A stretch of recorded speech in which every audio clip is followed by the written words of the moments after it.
हिंदी में यूपीएससी की तैयारी से संबंधित प्रोग्राम्स को देखने के लिए सब्सक्राइब करें स्टडी IQIAS हिंदी।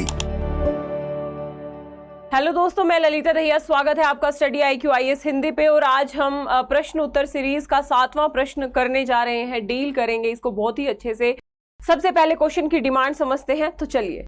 क्वेश्चन है इस बार संविधान संशोधन प्रक्रिया के ऊपर, और सीधा क्वेश्चन ये एक दो बार IAS मेंस में बना भी है, ध्यान रखना।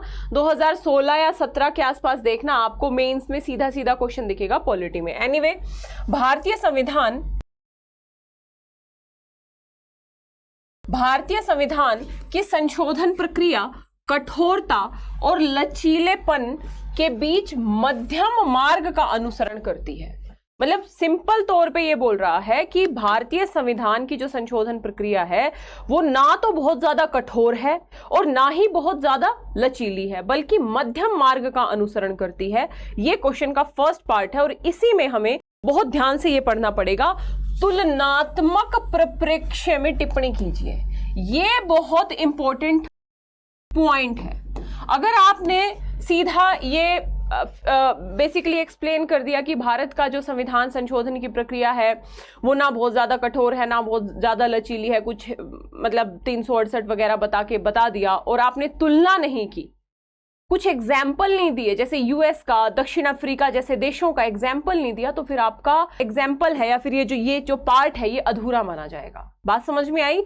जब हम कठोरतम संविधानों की बात करेंगे तो हमें यूएस के संविधान की बात करनी पड़ेगी, संविधान संशोधन की प्रक्रिया की। हमें दक्षिण अफ्रीका के संविधान संशोधन की प्रक्रिया की बात करनी पड़ेगी कि भाई इन जैसे देशों के संविधान संशोधन प्रक्रिया की जैसी कठोर प्रक्रिया नहीं है हमारे संविधान की। ये हुआ तुलनात्मक अध्ययन। जब हम लचीला प्रोसेस बताएंगे तो हमें ब्रिटेन के संविधान से तुलना करनी पड़ेगी कि भाई इतना भी लचीला नहीं है कि ब्रिटेन में सामान्य विधायी प्रक्रिया के द्वारा ही संशोधन हो जाता है, तो इतना आसान नहीं है। ये तुलनात्मक बेसिकली परिप्रेक्ष्य हुआ। तो ध्यान रखिएगा, आपके क्वेश्चन की डिमांड जब तक आप नहीं समझोगे और जब तक आप अपने आंसर में उसको फुलफिल नहीं करोगे, नंबर नहीं मिलेंगे। बहुत इजी क्वेश्चन है, चलिए फटाफट करते हैं। सबसे पहले तो हम भूमिका में आसानी से बता सकते हैं कि भाई संविधान के अनुच्छेद 368 के तहत भारतीय संविधान में संशोधन की प्रक्रिया का प्रावधान किया गया है, पूरी प्रक्रिया बताई गई है। और बेसिकली इस 368 के तहत हमारे देश की संसद संविधान के किसी भी प्रावधान में कुछ जोड़ने की, कुछ हटाने की, कुछ संशोधन करने की शक्ति रखती है। याद रखना कौन रखती है, तो यहां पे अपने आप ये क्लियर भी हो गया। बात समझ में आई? एक छोटी सी भूमिका, बिल्कुल। उसके बाद हम सीधा इस पे आ जाएंगे कि भाई आर्टिकल जो 368 है उसमें 2 प्रकार के संविधान संशोधनों की बात की गई है। एक होता है विशेष बहुमत के द्वारा, मतलब संसद के विशेष बहुमत के द्वारा संशोधन, और एक होता है संसद के विशेष बहुमत के साथ साथ, मतलब संसद का विशेष बहुमत प्लस आधे राज्यों की विधानसभाओं की सहमति। यानी जो दूसरे वाला संशोधन है वो कठोर होगा, कठोरतम होगा। एनीवे, तो विशेष बहुमत का मतलब क्या होता है? संसद की कुल सदस्य संख्या का बहुमत प्लस उपस्थित और मतदान देने वालों का 2/3। इसे एक बार मैं एग्जाम्पल के माध्यम से समझा देती हूं। विशेष बहुमत का मतलब क्या होता है? संसद की कुल सदस्य संख्या का 50% प्लस 1 बहुमत ऐसे ही निकालेंगे ना, 50% प्लस 1। यानी मान लीजिए टोटल सदस्य संख्या है किसी भी एक सदन की, फॉर एग्जाम्पल आप मान लो 500, तो 500 का 50% प्लस 1 यानी 250 प्लस 1 251। ये हो गया कुल सदस्य संख्या का बहुमत प्लस उपस्थित और मतदान देने वालों का 2/3। यानी मान लीजिए उस दिन 500 में से 300 ही आए हैं, तो 300 का, और 300 ने ही मान लो वोट दे दिया, तो 300 का 2/3 क्या हो जाएगा? सीधा हो जाएगा 200। तो इस तरीके से कैलकुलेशन की जाती है विशेष बहुमत की। तो एक प्रोसेस तो ये होती है विशेष बहुमत, और एक होती है विशेष बहुमत के साथ साथ आधे राज्यों की विधानसभाओं के सामान्य बहुमत की प्रोसेस। यानी संसद का विशेष बहुमत सेम प्रोसेस से कुल सदस्य संख्या का बहुमत प्लस उपस्थित और मतदान देने वालों को 2/3 प्लस आधे राज्यों की विधानसभाओं का की सहमति जरूरी होती है, ये प्रोसेस है। हालांकि एक अलग तरीके से भी हमारे संविधान में संशोधन होता है, लेकिन उसे हम 368 की प्रक्रिया के तहत संशोधन नहीं मानते, जिसे हम सामान्य विधायी प्रक्रिया के द्वारा संसद कुछ मामलों में संशोधन कर सकती है। कुछ एक एग्जाम्पल्स दे सकते हो उसके कि भाई जैसे मान लीजिए राज्य विधान परिषदों का उत्साधन या सृजन करना है 169 के तहत, तो इसके लिए किसी संविधान संशोधन की जरूरत है नहीं, संसद सामान्य विधायी द्वारा ये कर सकती है, यानी 368 की प्रक्रिया की जरूरत ही नहीं है।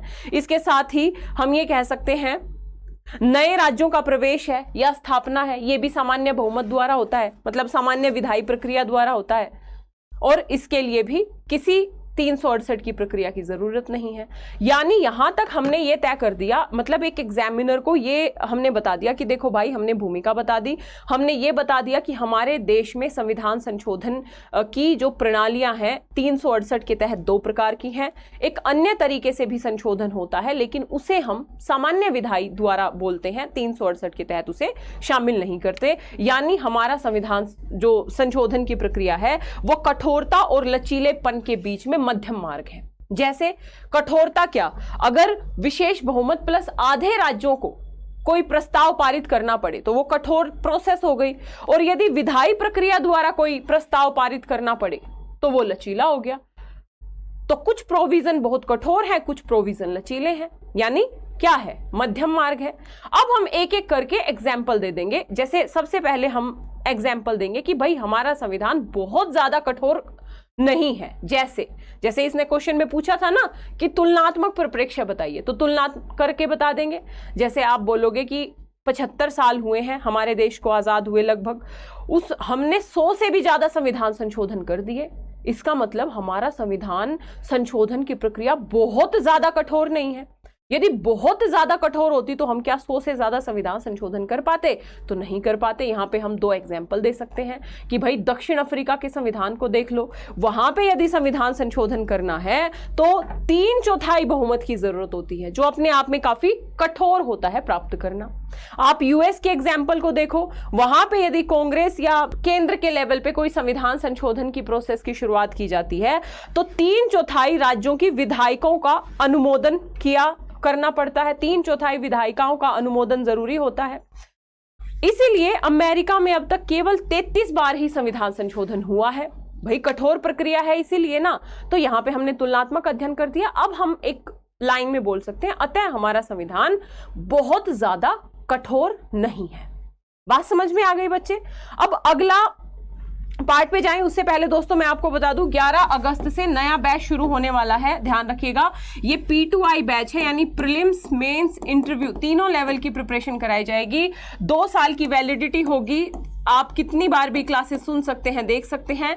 लाइव क्लासेस होती हैं 3 घंटे की, daily question answer, mains writing practice होती है, वीकली टेस्ट सीरीज होते हैं।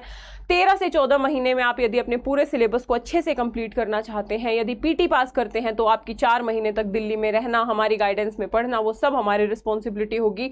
आपके इंटरव्यू तक आपके साथ जुड़े रहना। ये बहुत ही शानदार बैच है। यदि आप डेडिकेशन के साथ 13 से 14 महीने लग के पढ़ाई करना चाहते हैं तो यदि एडमिशन लेना है तो स्टडी IQ की ऐप या वेबसाइट पे जाना है, या इस वीडियो के डिस्क्रिप्शन बॉक्स में लिंक दिया होगा, उस लिंक पे जाके आप एडमिशन ले सकते हैं।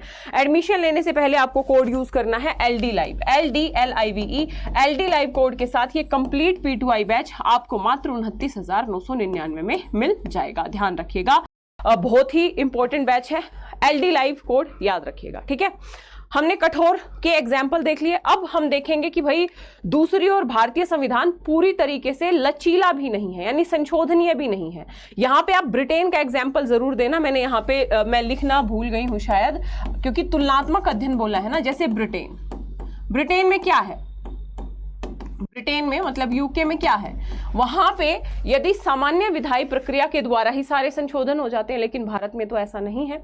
पहली बात तो आपको यदि संविधान में संशोधन करना है तो 368 की प्रक्रिया के तहत ही होगा, है ना। बड़े बड़े जो संशोधन है 368 की प्रक्रिया के तहत ही होंगे। दूसरे, हमारे संविधान हमारी न्यायपालिका ने समय समय पे व्याख्यायित करने के क्रम में एक मूल ढांचे का सिद्धांत दिया, यानी संसद की संशोधन की शक्ति को सीमित कर दिया कि 368 के तहत संसद संविधान में संशोधन तो कर सकती है लेकिन मूल ढांचे में नहीं कर सकती, यानी जो सरल मार्ग हो भी सकता था संविधान संशोधन का, उसको भी कठोर बनाने का काम कर दिया है इस मूल ढांचे की संकल्पना ने। ध्यान रखिएगा, यानी 368 के तहत संशोधन संविधान को आवश्यक स्थिरता प्रदान करता है, वहीं साधारण बहुमत के, ये तो फिर एक अलग बात हो गई।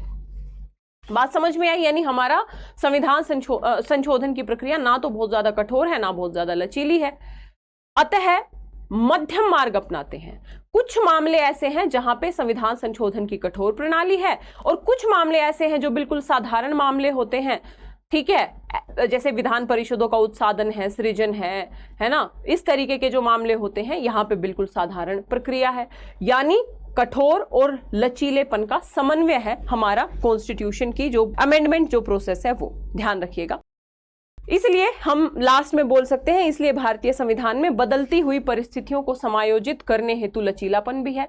मतलब इतना लचीले का स्कोप भी है कि जब जरूरत पड़ती है, जब आवश्यक परिस्थितियां आती है तो हम आसानी से उसमें परिवर्तन भी कर लेते हैं। साथ ही इतनी कठोरता भी है कि भाई मनमर्जी ना कर पाए संसद। भाई अगर इतना आसान होता संशोधन करना तो संसद मनमर्जी करके पता नहीं अब तक कितने संशोधन कर चुकी होती।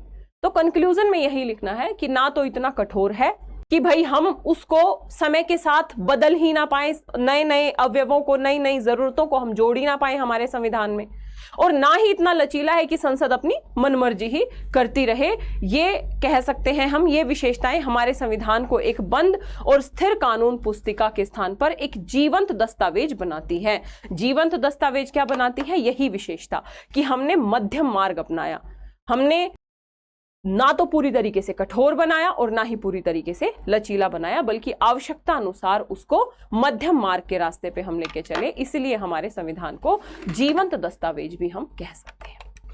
आई थिंक क्वेश्चन की डिमांड कंप्लीट हुई होगी। ध्यान रखिएगा, क्वेश्चन एक बार मैं फिर से दिखा दूं आप लोगों को, ठीक है। यानी भारतीय संविधान संशोधन की प्रक्रिया कठोरता और लचीलेपन के बीच मध्यम मार्ग का अनुसरण करती है, बिल्कुल क्लियर हो गया। और तुलनात्मक अध्ययन भी बता दिया। कठोरता में हमने दक्षिण अफ्रीका यूएसए का एग्जाम्पल दे दिया, लचीलेपन में हमने बेसिकली यूके के एग्जाम्पल के माध्यम से तुलना कर दी हमारे कॉन्स्टिट्यूशन की, ठीक है। होप आपको ये सीरीज बहुत ही हेल्पफुल हो रही होगी आप लोगों के लिए। यदि आप बैच से जुड़ना चाहते हैं तो LD लाइव कोड याद रखिएगा। इसके साथ ही इस क्लास का जो PDF है आपको मिल जाएगा Lalita Dahiya academy Telegram channel पे। यहाँ पे इस क्लास का PDF आपको मिल जाएगा। मेरी सारी क्लासेस के लिंक, टाइमिंग, नोटिफिकेशन सब आपको इसी टेलीग्राम चैनल पे मिल जाएंगे। आप इंस्टाग्राम और फेसबुक पेज सेम नाम से है, इससे भी मुझसे जुड़ सकते हैं।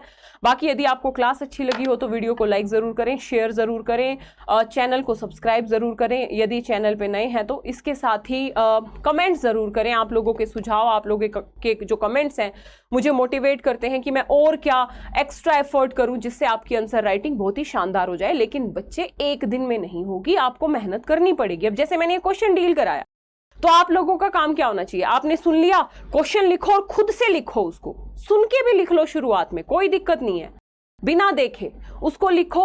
PDF आपको मिल जाएगी टेलीग्राम चैनल पे, उसे डाउनलोड करो, सारे PDFs को एक साथ रखो, 6 महीने ये काम करके देखो ना, और फिर बोलना कि मैम हमें लिखने से डर लगता है। जो बच्चा 6 महीने रेगुलर इस काम को कर लिया उसका डर खत्म हो जाएगा, गारंटी है इस बात की। लेकिन काम तो करना पड़ेगा, सोचने से नहीं होगा। डर खत्म हो जाए, डर खत्म हो जाए, तो ऐसे सोचने से डर खत्म नहीं होगा, ठीक है। तो मिलेंगे कल की क्लास में। LD लाइव कोड जरूर याद रखिएगा यदि एडमिशन लेना है तो। बाकी स्वस्थ रहिए, मस्त रहिए। जय हिंद, जय Bharat, all the best. Hindi में UPSC की तैयारी से संबंधित प्रोग्राम्स को देखने के लिए सब्सक्राइब करें स्टडी IQ IAS हिंदी।